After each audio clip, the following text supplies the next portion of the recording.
Hi guys, hope you're having a good one.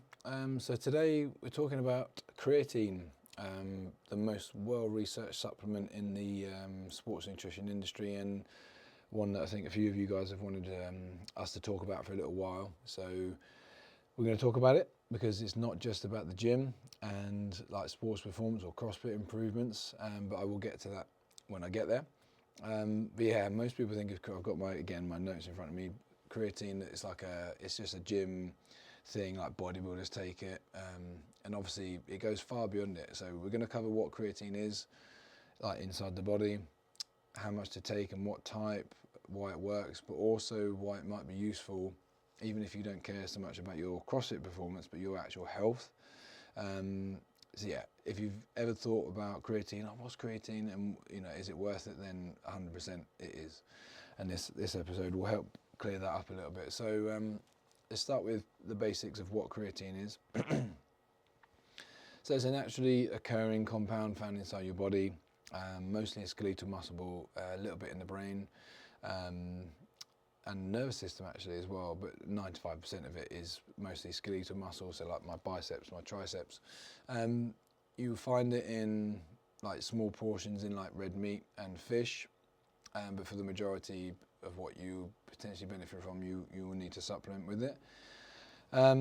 Its main job, I think you guys may know about ATP or adenosine triphosphate, which is like our unleaded petrol, if you like. That's what your body utilizes to break down to make energy, especially in our what we call the phosphocreatine energy system. So that's like your high power, so like heavy lifting, sprints. When your body breaks down ATP, so triphosphate, it becomes ADP, not MP, so adenosine diphosphate. So it loses a phosphate molecule. So creatine essentially donates its phosphate to ADP to then regenerate to ATP. Some basic physiology there. So that's, when your muscles need energy quickly, that's what it will rely on. But essentially it supports energy availability and not just like sports performance. And in terms of, does it work? 100% yes, because it's the most well-researched supplement. I mean, going way back like 40 years, it consistently improves your strength, your power, so like force output, repeated high-intensity intervals, so, like you guys doing your flat out, like 200-meter rows, that sort of stuff, and lean mass, but that's only when combined with like resistance training. So if you did sod all in the gym and took creatine, that's not going to make a difference to your lean mass in terms of like growth. It's because it's not as a direct result of the creatine, it's because you're training harder, you're able to lift more or do maybe more volume. That's what causes the lean mass growth, but in correlation with taking creatine. Hence it works well for CrossFit, for weightlifting, sprint-based sports, basically anyone doing any kind of resistance training. So yeah, essentially it'll make you train a little bit harder. It's not a drug, so it's not going to help you go from lifting 100 kilo back squat to 250 kilo back squat, but it's going to help you get from 100, to 110, eventually 120, 30. But it's got to be consistent like you're training. In terms of how much to take, so I've been doing quite a bit of research on this because I've heard a few specialists in the field talk about upwards of 15 grams a day now, like long term, but then I did a bit more sort of digging, and that actually looks like that just came from a sleep deprivation study, which I'll talk about in a minute. But for the vast majority of folk, it's very boring, it's very simple, 3 to 5 grams every day, long term. You don't need to cycle it, you don't need any fancy timings, you don't need any fancy loading protocols, you really don't need to overthink it. 3 to 5 grams in water with whatever time, whenever, it doesn't matter if it's before, after training. I'll come on to if you struggle to absorb it in a minute, but basically just take 3 to 5 grams a day. The loading phase that you guys may hear about, again, yes, it might help saturate the skeletal muscle faster, but you don't need to do it. It offers no advantage over just taking 3 to 5 grams a day.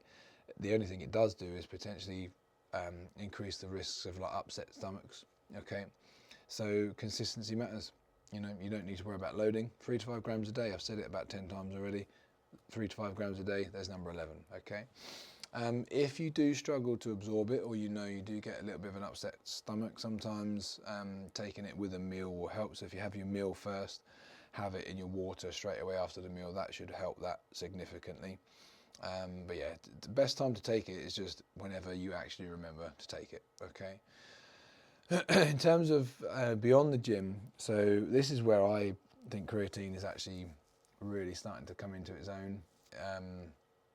And the research recently is showing about like brain health and sleep improvements, like aging and helping reduce like the aging, that sort of stuff. This is where it isn't just a sport performance, it's a health supplement. It's a healthy aging supplement. As we naturally get older, if we stop training, but you guys won't, so you shouldn't hopefully suffer with this too much, we get sarcopenia, which is where we lose like our muscle mass, and potentially things like osteoporosis, like brittle bone disease. Creatine has been shown to help you improve and maintain that muscle mass, especially in older athletes. It obviously enhances the benefits of like CrossFit. We've already talked about that. And it can support the day-to-day function of resilience. They've shown a little bit of a link to your immune system, which means it's not just helpful for us, elite CrossFit athletes. We're all elite, obviously, but maybe your mum, maybe your dad, maybe your granddad. They do say now if creatine was discovered like within the last few years, it would actually be marketed as a healthy aging supplement and not like a sports performance one, which I found quite interesting. Creatine, as I spoke to the guys in the class the other day about like the brain health and what it does. So especially those that are involved in contact sports and like the potential for brain injury, they've done a lot of research to show that it can even almost reverse the damage to the brain. But the main thing really is, your brain is a very energy hungry organ, and obviously creatine provides rapidly available energy to help recycle ATP. So they've shown it can help improve your memory, your processing speed, like mental performance during like stress tests and that sort of stuff. So again, benefiting people like myself that forget things all the time, older adults, especially like postmenopausal women. They've shown. They did, I think I said to you about the 15 to 25 grams per day of creatine. That was in a like a metabolic stress study, so where they deprived the subjects of sleep for, I think, like they basically were awake for 21 hours, out of the 24. But there is a nuance there. So these studies have used a very high single dose during extreme cases of sleep deprivation, so like 21 hours straight. But that's obviously in a laboratory controlled environment, so that's a safe environment that the researchers can intervene if they need to. And that's the reason that worked in terms of helping like with memory when people are sleep deprived, is because the brain under that metabolic stress will have utilized that creatine. Now hopefully you guys are not awake for 21 hours every single day. If you are, then we've got more important things to worry about than taking creatine. But if you say you were on an all-nighter at work, maybe creatine would help. But again, it's a short-term thing. Those high doses were very short-term. They were situational. Like I said, they were in a randomized control trial, very safe. In terms of the cognitive benefits, yes, they're modest, but it's inconsistent. So it's mainly just for like prevention, like memory, that sort of stuff. And you don't need to usually take anything like that. And plus it's going to cost you a bloody fortune, because I can't believe how expensive creatine is now compared to when I used to actually sell the stuff. So yeah, in terms of what type of creatine monohydrate, you don't need to go all fancy pants like all of these companies that create these trademarked like Creapure and all that bullshit. Excuse my French. Just creatine monohydrate, plain, simple and basic, no flavour. Add it to your water, nice and simple. So do you need those high doses? No, you don't need to take that much. It's like more is more. No, not in this situation. 3 to 5 grams a day, that's number 12. There's no strong evidence that that chronic high dose creatine gives you extra brain benefits over standard dosing for normal, well-rested adults.